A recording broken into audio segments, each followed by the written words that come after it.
Run, Willow, run! I'm running as fast as I can. Oh, you are so going to get it.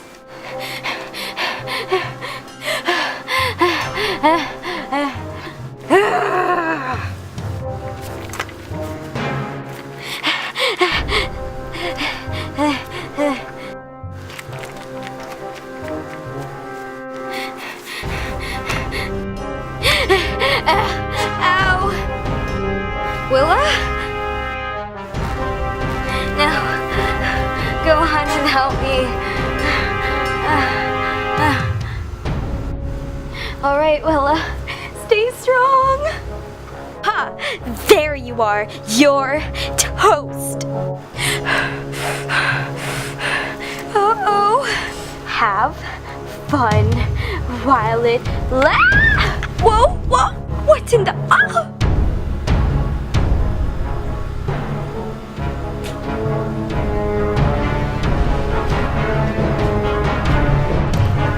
Oh my gosh, Red, that was hilarious! Prank success! And... Huh? What happened? Young lady. Uh-oh.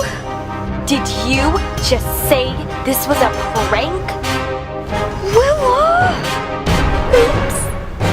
Willa, Red! As usual.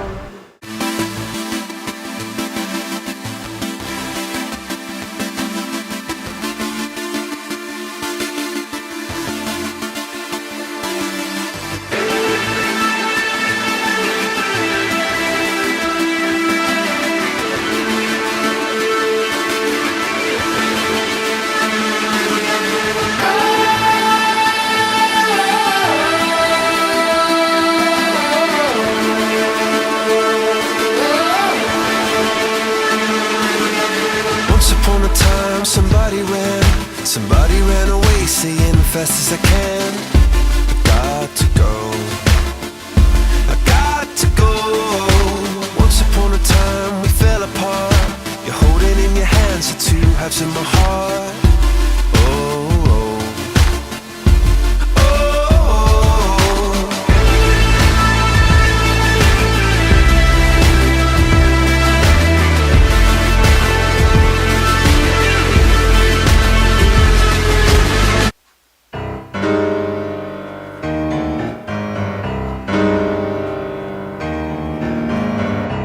Do any of you care to explain to me why none of you were working and all of you were running around and screaming? Headmistress, they thought it would be hilarious to spray me with a hose while they were working in the garden and I was relaxing. Well, Headmistress, we decided she needed a little cooling off while she was just relaxing in the sun while we worked. Yeah, she wasn't working at all, so we just decided to teach her a little lesson. I mean, she deserved it. Well, I cannot believe this. I know, tell me about it. I mean, while we were working in the garden in the hot sun, she was just sitting there laughing her head off at us. Not her, you. You two deliberately pranked her. That is completely unfair and totally one-sided. You can't do that. You're not the headmistress, are you? The leader put me in charge of this orphan's quarters, not you. So you will listen to me.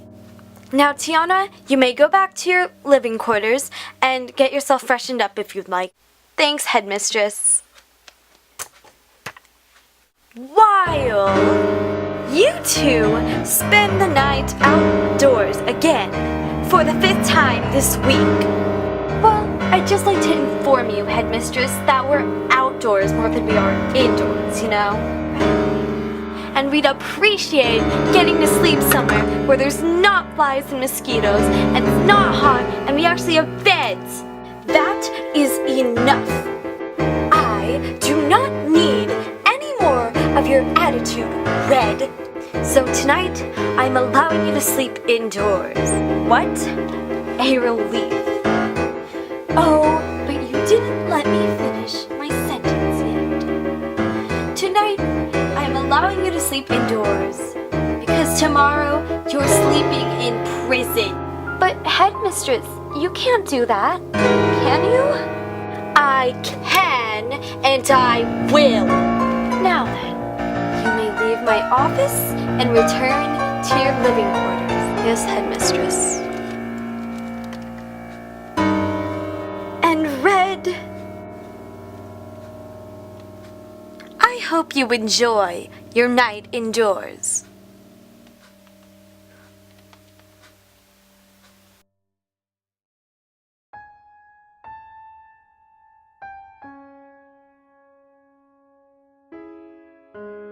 Hi, I'm Red.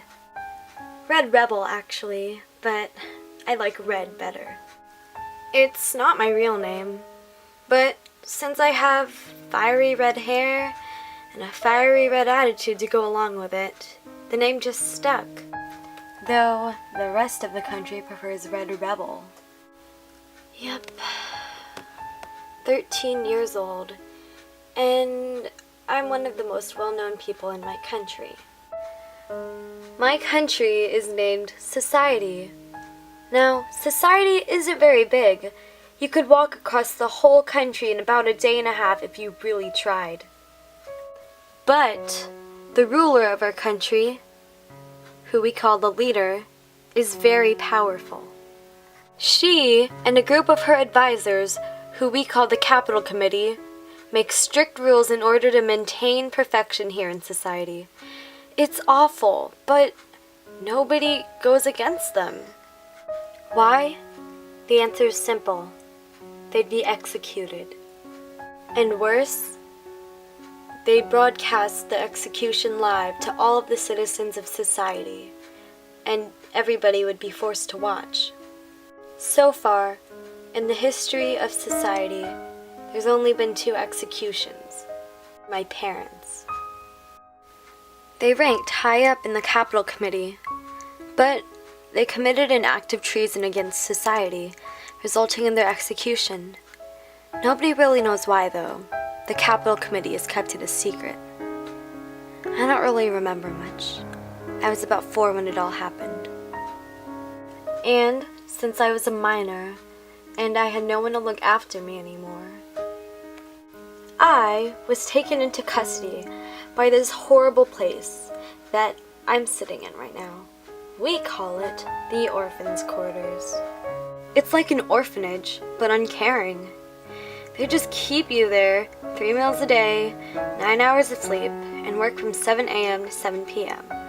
By 10, all citizens of society should be asleep, as it's the curfew. And life is supposed to stay like this until I turn 18, when I'm legally allowed to take care of myself and live on my own. Now, most of the girls I live with are just orphans. You know, their parents died, one way or another, simple as that. I'm the only one with parents who were actually executed. And that's why I'm so well known throughout all of society. Life here is very boring. Luckily, I have someone to share the bore with me, my best friend Willa. Willa's parents were killed in a terrible accident, and she was taken into custody by the orphans' quarters when she was 4, the same time I was. We're the same age, 13, and we both love having fun. The only difference is I keep to myself, and she has a big mouth. Her big mouth always gets us into trouble, but at least we have each other. And she's like a sister to me. And then there's the only person in the orphans' quarters who isn't actually an orphan. Tiana. She only lives here because her parents, who rank high up in the Capital Committee, don't have time to take care of her because they're so busy with their job. And she's anything you'd expect from a diva. She's full of herself, rude, and arrogant, and I always hated that about her. And anytime she did something bad, she blamed me. And you know what? Headmistress believed her and punished me. Like, take a while ago, for example. Some things just never change. Headmistress runs the orphans' quarters. The leader put her in charge because apparently she found her good with children. The leader was wrong. Headmistress loves Tiana and never punishes her. Instead, she punishes me.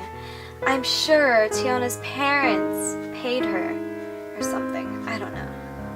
Or maybe it was just a personal preference. After all, I was quite the rebel when I was younger, and I still think I am.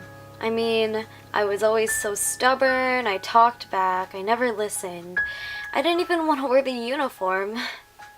Yeah, that could be it. But hey, I never said I was quite fond of her either. She's so bossy, always ordering us around to do work, and I don't even think she would care if I died. So that's my life in a nutshell. My sad little life.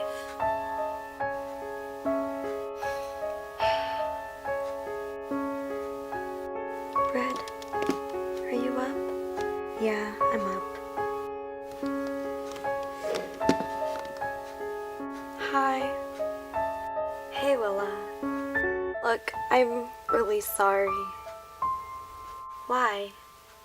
'Cause it's my fault that you're going to prison tomorrow. If me and my big mouth hadn't said anything about the prank, then we wouldn't have gotten in trouble. You wouldn't have said those things. And you wouldn't be having to go to prison tomorrow. Oh, well, it's not your fault. It's okay. No, it's not. I'm sorry.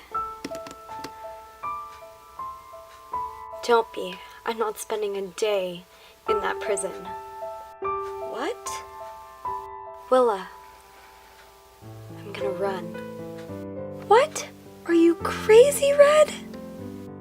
Yeah, maybe I am. Or maybe I'm just a determined 13-year-old girl who doesn't want to spend a day of her life in prison and wants to move on to a different, better life.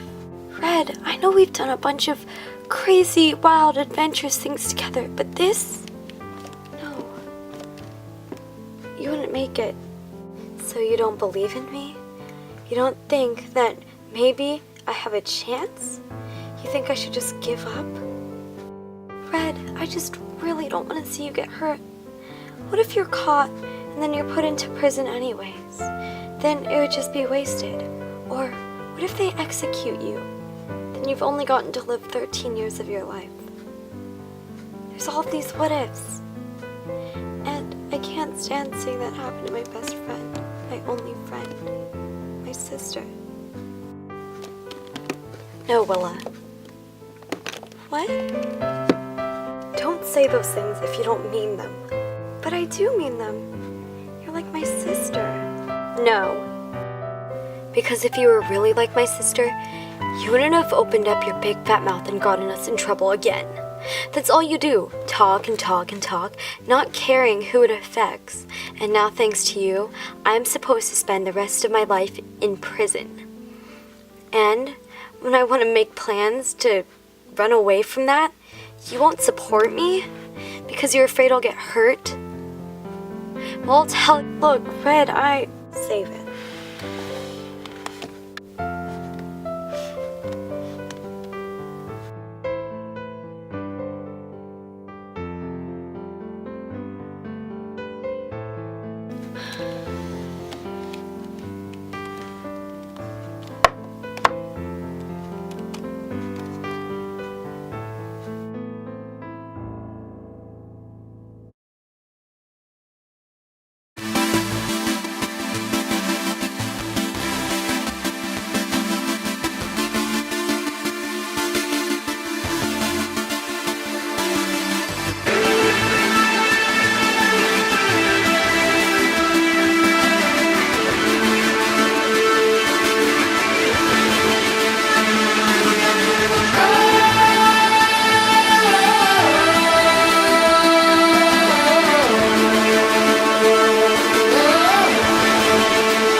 Somebody ran away, saying fast as I can.